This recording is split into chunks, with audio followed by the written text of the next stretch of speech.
pick up some of you out of the crowd? Yes? Kaden. I was wondering, I haven't had the chance to read Batman Nightwalker yet, but I'm so excited. But if you could ever write, like, a Batgirl story, would you pick it up? Because I grew up, like, mostly on Batgirl.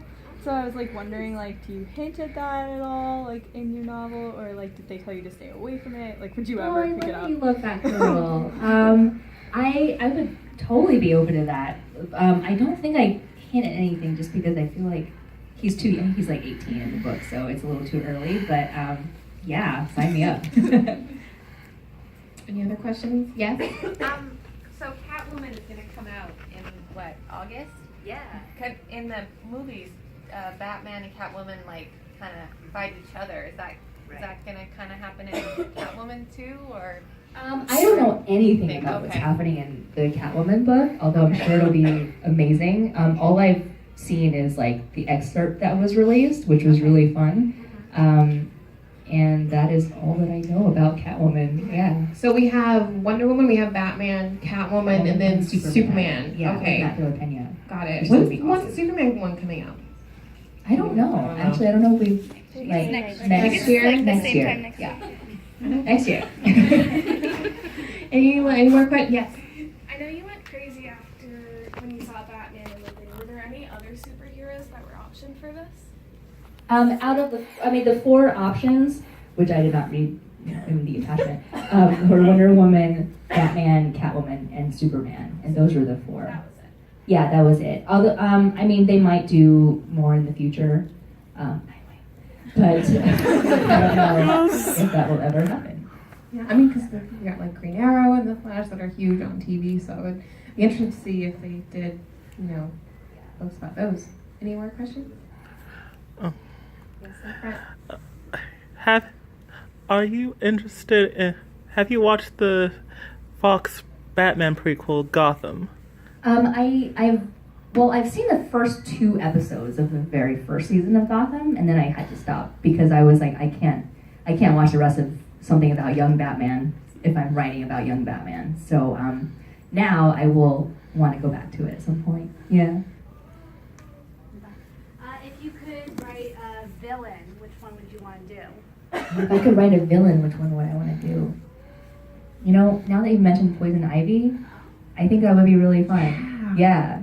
Because I think she's really cool. She has a cool power. So cool. And she looks really cool. And she, what are the 3 of them called? It's the Gotham City Sirens. Yes. Yeah. I want to see something with them. Yeah. All together. Yeah. Girl power. Mm-hmm. Evil girl power. Evil girl power.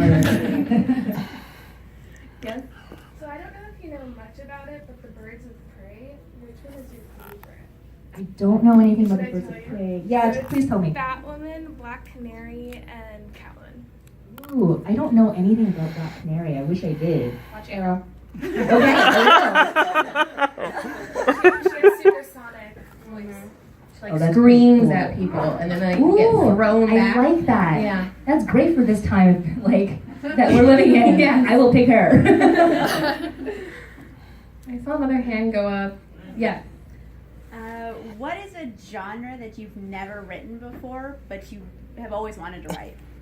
Oh, that's a great question.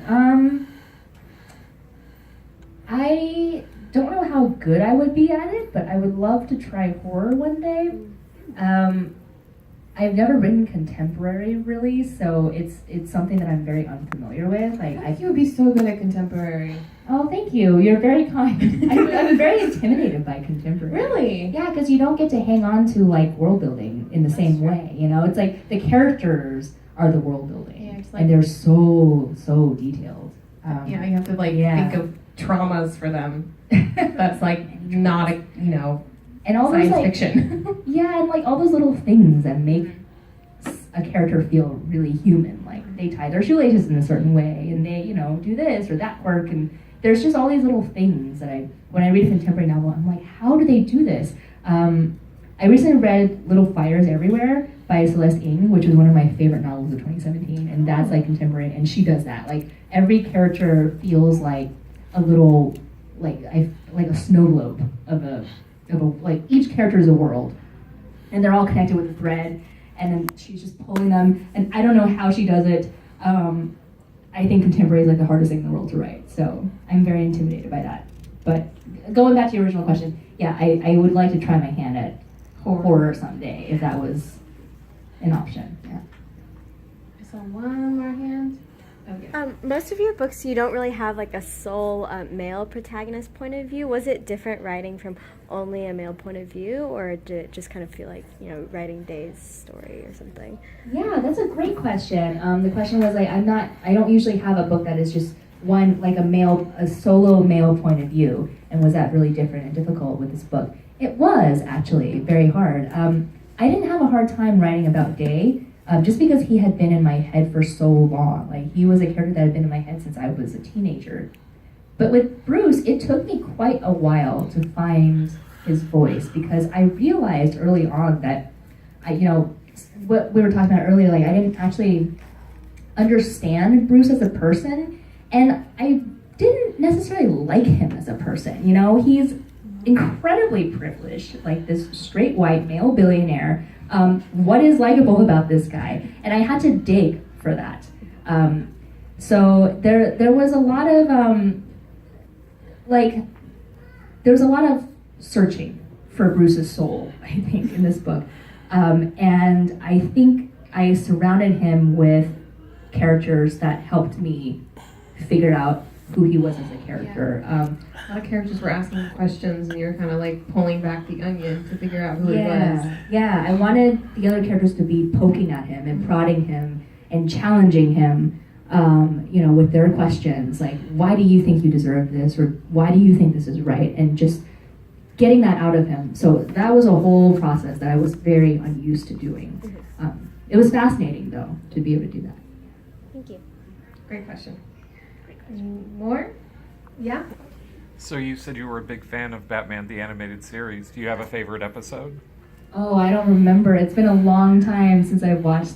I don't remember at all. I just remember the feeling that I had, watching them.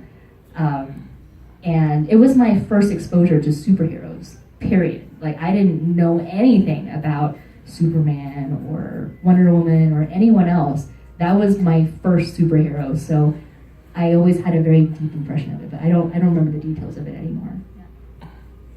There's a few other hands. Yes, in the flat. You said you had Easter eggs in the Batman novel. Did it influence Warcross, because you also had Easter eggs in there? I did, yeah. That is a really interesting question. I was writing Warcross and Batman kind of in tandem, so they were happening almost on the same timeline. I think I was in like first revisions on Warcross when I started Batman. So, and the fact that like both books are about teenage billionaires with technology, it threw me off sometimes. Like, I had to remember which book was which. I think I don't remember which one I started putting Easter eggs in first, or which one influenced which. But yes, both books have Easter eggs. In the back. So where do you like writing? Do you like writing at coffee shops, or do you do your best writing at home? Yeah, what do I like writing best? I do most of my writing at home. I've got a couple of spots in the house that I just kind of move around in. And I guess my comfort zone is lately, like I've always been a morning person, and lately I've been writing really early in the morning. How early? Well, okay, the earliest that I've ever written was 5 a.m. I get up at 5 minutes, it's still dark outside. Just like pull your laptop on your lap or go to your desk? Yeah, and I just sit there and I put on, I light candles, so I'm basically going to a seance, which is happening. And I just start writing with my headphones on, and it's kind of awesome. I mean, I'm a little delirious from not, being half awake, but it feels kind of magical to be working at that hour. No one's awake, everything's quiet, it's dark. It's kind of spooky, and that's been really fun. So that has been like a fun setting for me to write in lately. I also do go to coffee shops and write.